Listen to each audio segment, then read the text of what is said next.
কোরআনে কারিমে যে সমস্ত নারীর উল্লেখ আছে আমরা একটু জানার চেষ্টা করি সংক্ষেপে।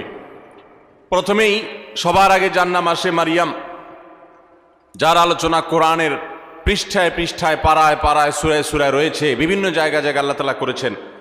সেই মারিয়াম তিনি হলেন গোটা পৃথিবীর কিয়ামত পর্যন্ত আগত আমাদের সকল মা বোনদের জন্য সবচেয়ে উজ্জ্বল উদাহরণ, সবচেয়ে উজ্জ্বল দৃষ্টান্তগুলোর একটি। কোরআনে মারিয়ামের পাশাপাশি আমাদের মা, মুমিনদের মা উম্মুল মুমিনিন নবীপত্নী আয়েশা রাদিয়াল্লাহু তাআলা আনহা, তার সম্পর্কে সূরা নূরে কয়েকটি আয়াতে আল্লাহ রাব্বুল আলামিন আলোকপাত করেছেন।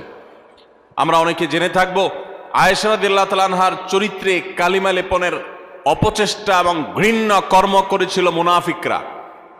আল্লাহ রাব্বুল আলামিন তার পুততা, পবিত্রতা, তার সতীত্ব এবং তার ব্যাপারে যে মিথ্যা অপবাদ দেওয়া হয়েছে